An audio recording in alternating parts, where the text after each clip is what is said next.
Romo Yus, dan sebagainya. Dadah. Bapak Ibu selamat malam. Pertama-tama saya ini hari terakhir, bukan saya mau menghadap Tuhan.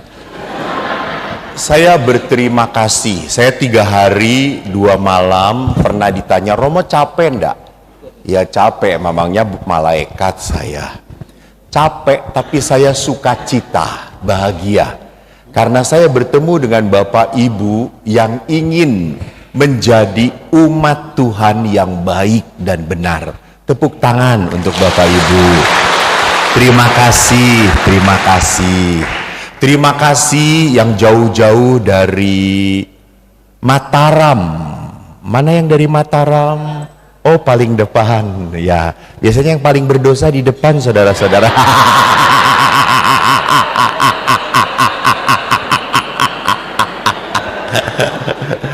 Terima kasih sudah hadir jauh-jauh dari Mataram dengan Romo Woda dengan sukacita mengantar umatnya untuk disesatkan oleh Romo Eko.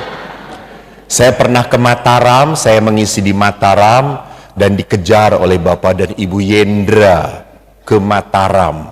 Romo, Sumbawa juga perlu. Terima kasih untuk Pak Yendra dan Ibu sudah mengundang saya, mengurus saya. Sampai belum pernah saya itu masuk penginapan, di kulkasnya penuh, makanannya penuh. Wow, ada buah-buahan seperti monyet aja, pisang, apel gitu ya. Terima kasih, saya tidak kelaparan. Terima kasih Pak Yendra, Ibu sudah mengurus saya datang ke sini. Romo Mariono yang saya kasihi dalam Tuhan. Terima kasih Romo, saya boleh hadir di sini. Dan Romo Mariono ini mendoakan saya. Waktu saya mendarat tidak bisa-bisa, Romo Mariono berdoa, semoga cuacanya baik. Salam Maria. Dia lihat masih jelek. Salam Maria lagi gitu berkali-kali. Karena kalau saya nggak di sini, beliau yang harus mengisi di sini gitu ya. Lalu saya mohon maaf, saya terjadi kesalahan perhitungan. Saya 345, saya tadinya kan 345 saya berikan kepada Ibu tanggalnya. Rupanya saya tanggal 6 saya harus langsung ke Kendari. Saya mengisi di Kendari. Saya pikir saya bisa keluar dari Sumbawa langsung ke Kendari. Rupanya Kendari itu desa, saudara-saudara. Jadi saya harus ke Kendari, harus ke Jakarta lagi, baru besok paginya saya berangkat ke Kendari. Saya jadi sekarang itu tugas di 4 kota. Sumbawa, Kendari, Bogor, lalu Jakarta. Baru pulang ketemu keluarga saya yang tercinta, para Romo. Dan hari ini kita akan menutup dengan adorasi. Jadi saudara-saudariku yang terkasih, saya selalu senang menutup setiap rekoleksi kebangunan rohani dengan adorasi. Kenapa? Karena saya merasa tidak mampu. Saya hanya bisa berbicara, saya hanya bisa berkhotbah, saya hanya bisa merenungkan, saya hanya bisa memberikan refleksi. Yang bisa menyentuh Anda, yang bisa menyembuhkan Anda, Tuhan, bukan Eko. Eko ini bukan siapa-siapa. Saya tidak punya kuasa mendoakan. Bahkan berkali-kali orang didoakan saya langsung meninggal, saudara-saudara. Jadi saya tuh di Bandung terkenal sebagai Romo pencabut nyawa. Mau dicoba?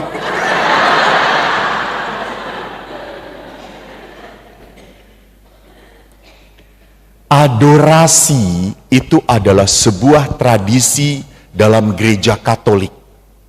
Berbahagialah kita sebagai seorang Katolik mempunyai Tuhan yang sungguh nyata hadir dalam Ekaristi. Maka pada saat imam berkata kepada Anda tubuh Kristus, Anda akan menjawab apa? Amin itu saya percaya, saya percaya. Saya mengamini, saya percaya. Maka saya di dalam gereja Katolik, saya menyantap tubuh Tuhan. Kenapa menyantap tubuh Tuhan? Supaya saya dikuatkan Tuhan. Supaya Tuhan memberikan kekuatan pada saya.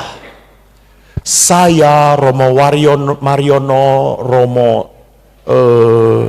Yoga, Romo Danang, Bapak Ibu, ingat, kita semua hanya bisa setia kalau Tuhan bersama kita. Tuhan menguatkan kita. Maka Santo Carlo Acutis pernah berkata, Ekaristi adalah jalan tol ke surga. Jalan tol ke surga. Maka kalau mau ke surga ya ekaristilah tiap pagi. Pagi ya di sini ya Roma. 5.30. Ekaristi, apalagi sudah tua, Anda sudah bau tanah.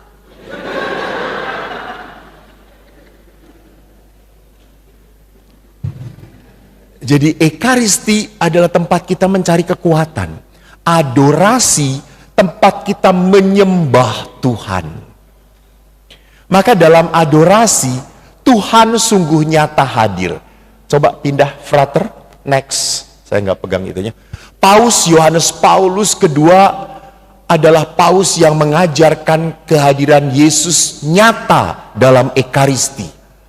Beliau berkata, ekaristi di dalam misa dan di luar misa adalah tubuh dan darah Yesus Kristus. Karena itu kita layak menerima, menyembah kepada Allah. Maka kenapa pada saat tubuh Kristus diangkat beberapa orang menyembah? Karena saya menyembah Tuhan. Dan ingat, bagi kita pada saat kita menyembah, memuji, itu membuka pintu berkat pada kita. Jadi pujian dan penyembahan kita di dalam ekaristi, doa-doa membuka pintu berkat bagi manusia. Santa Margaret Maria memperoleh kekuatan dari sakramen Maha Kudus untuk dapat menghadapi semua orang yang memperlakukannya dengan cemooh, kebencian, penghinaan tanpa mengeluh. Bahkan Santa Margaret Maria mendoakan mereka semua yang sudah menyakiti dia. Jadi orang kudus pun waktu disakiti, ya sakit. Orang kudus pun waktu dikecewakan, ya kecewa, ya marah. Tetapi mereka minta Tuhan, tolong. Saya mau disembuhkan, mau disembuhkan. Terakhir saya ziarah Porta Sancta, saya ke Lourdes. Memang 4 kali juga ke Lourdes. Karena waktu ke Lourdes itu ada tempat pembasuhan, ada tempat di mana mereka mandi. Saya sudah mengantar mereka, saya sudah selesai. Saya pulang ke hotel. Saya di hotel itu ada kafe. Saya duduk, saya pesan kopi. Karena saya masih pakai kolar. Saya tahu, mereka tahu imam. Ke Lourdes itu paling banyak 60% ibu-ibu tua, bapak-bapak tua. Dan dari 60% yang ke Lourdes, itu sebagian besar didorong kursi roda. Banyak yang sudah tidak bisa jalan lagi. Nah, waktu saya duduk, tiba-tiba ada seorang ibu yang didorong oleh seorang volunteer. Volunteernya itu apa?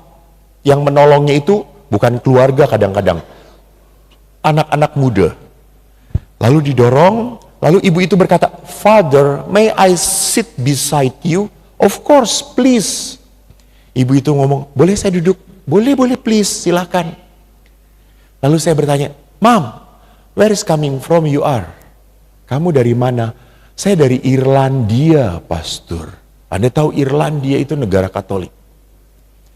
Lalu saya tanya, berapa kali kamu ke Lourdes? Dia berkata, pastor, saya 2 kali dalam setahun ke Lourdes. Saya suka sekali ke Lourdes. Lalu saya tanya, emang kenapa kamu? Ada apa dengan kamu? Father, saya punya kanker di paru-paru saya. I have cancer on my lung. Oh, lalu saya tidak bisa jalan. Saya lumpuh. Maka tadi saya didorong. Oh, oke. Terus kamu berkali-kali ke Lourdes, kamu tidak dapat mujizat. Kenapa ke Lourdes? Toh tidak dapat mujizat. Ibu itu langsung melotot pada saya. Ibu itu langsung berkata pada saya dalam bahasa Inggris, Father, you have no faith. Pastor, kamu tidak punya iman. Saya langsung tunduk malu, saudara-saudara. Pastor tidak punya iman, blow on lu. Saya malu. Lalu saya tanya, maksud ibu apa? Pastor, walaupun saya tidak sembuh, saya masih kanker, saya masih tidak jalan. Tapi saya kalau ke Lourdes, saya merasa bahagia, sukacita, damai. Saya ada Ibu Maria yang mendoakan saya. Bahkan setelah berkali-kali ke Lourdes, saya masih sakit, tapi kanker ini sudah jadi teman saya. Saya sudah berdamai. Saya tidak marah dengan kanker ini. Saya tidak marah-marah kepada Tuhan karena saya tidak bisa jalan. Enggak, saya sukacita, sejahtera. Saya merasa I am a really blessed woman. Dia berkata, saya adalah wanita yang terberkati ini. Maka kenapa Yesus mengatakan waktu penyembuhan, dosamu diampuni. Jadi penyembuhan yang pertama dan utama, bukan tubuh kita nggak punya penyakit. Bukan sakit kita sembuh. Sebetulnya yang pertama dan utama penyembuhan adalah apa? Batin kita, jiwa kita. Jiwa kita harus disembuhkan. Memang kelihatan Anda sehat, tetapi hatinya mungkin punya banyak beban. Oleh karena itu sekali lagi, bukan dokter yang menyembuhkan Anda, bukan psikolog yang bisa menyembuhkan Anda, bukan imam, apalagi imamnya yang seperti ini.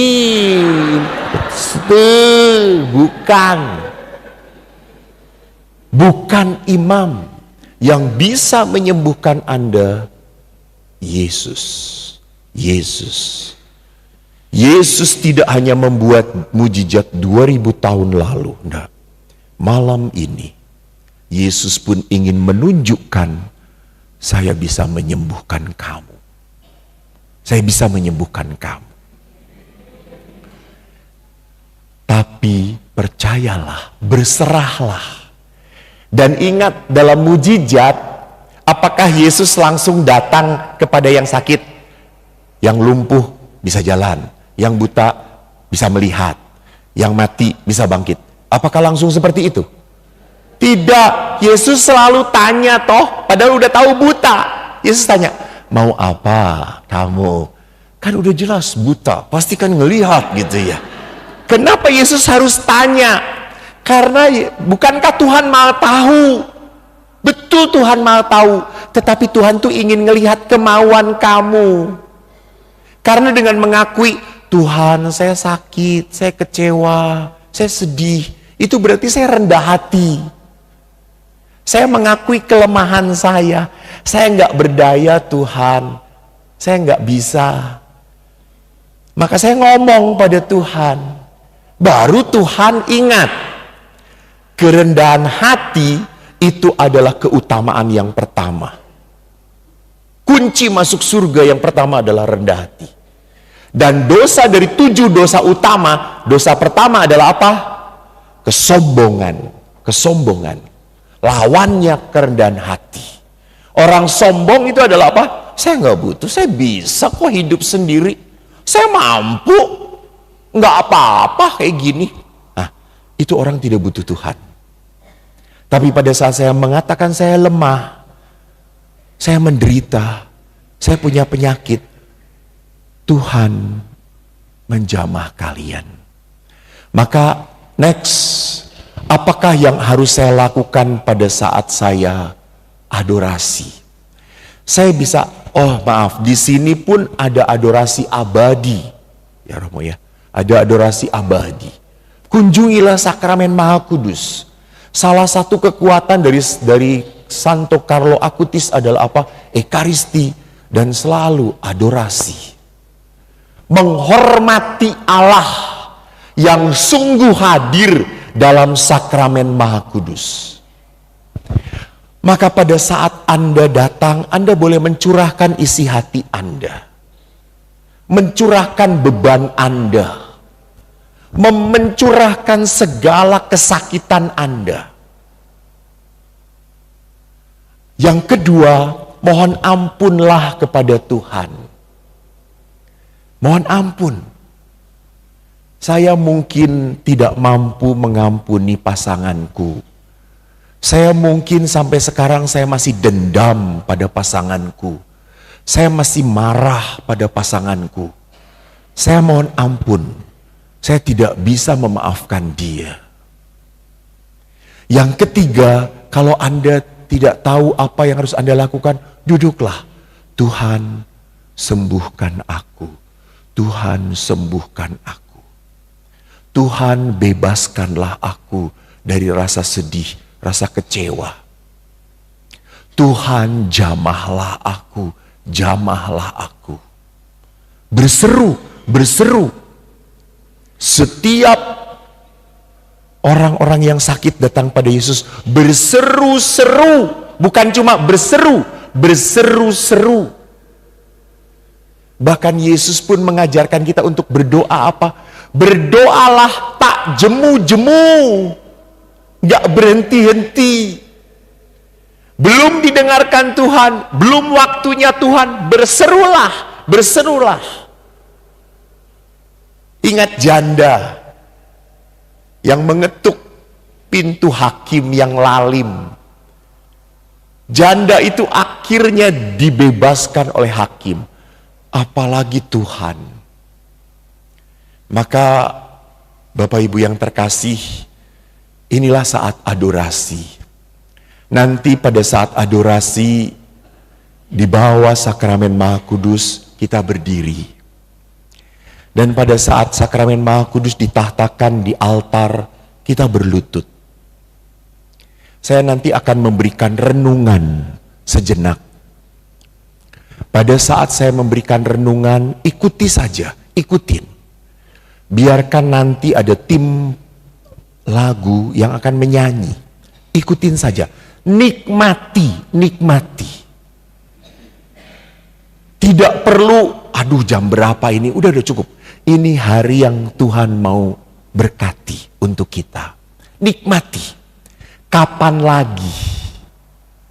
Kapan lagi kita bisa menikmati berkatnya Tuhan kalau bukan malam ini? Maka saudara-saudari, mari sebelum kita masuk ke dalam adorasi ini, kita bersama-sama mempersiapkan hati kita. Apa dulu sekarang? Apa dulu Marta? Hatiku tenang. Oke. Mari kita hening sejenak.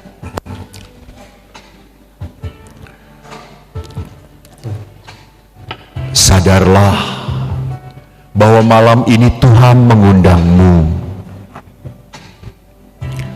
Katakan pada dirimu, Tuhan, ini aku. Aku merindu